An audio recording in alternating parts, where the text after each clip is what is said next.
Biashara oye! Lakini wameniambia ni kushukuru, umetengeneza mfumo mzuri sana wa kodi. Sasa hivi unakwenda kulipa kodi kwa hiari, unakwenda kulipa kodi bila bugudha, unakwenda kulipa kodi kwa biashara. Ukiingia kwa meneja wa TRA kabla hujaongea naye una kikombe cha kahawa. Hapo vipi? Na tunakuahidi Mheshimiwa mgombea, tutaongeza jitihada za kulipa kodi kwa mapenzi ya watu uliowafundisha nidhamu ya kutupokea sisi wafanyabiashara. CCM oye! CCM oye! CCM oye! Mheshimiwa mgombea, mwenyekiti wetu,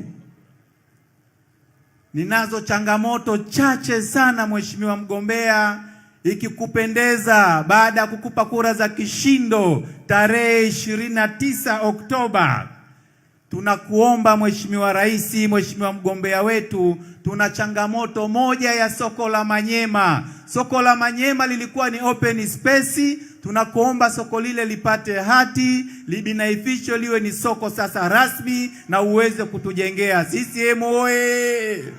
Mheshimiwa mwenyekiti, mgombea wetu, Moshi imekaa muda mrefu sana bila kupanda hadhi ya kuwa jiji. Tunakuomba Mheshimiwa mgombea, Moshi yetu sasa ipande hadhi ya kuwa jiji. Mheshimiwa mgombea, Mheshimiwa mgombea, tunakuomba sana sana sana. Zipo kata za pembezoni, Msaranga, Mandaka, kata kama 9. Tunakuomba Mheshimiwa mgombea, angalau kilomita 20 tu kata zile sasa ziende zikapate lami.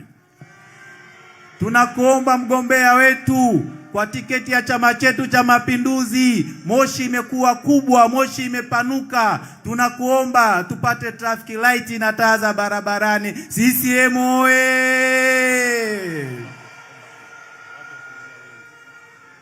Mheshimiwa mgombea, nimalize tu kwa kusema tuna hospitali yetu ya wilaya, tunajua iko kwenye ilani, utakwenda kuimaliza. Tuna kituo chetu cha mabasi kiko kwenye ilani, itakwenda kumalizika.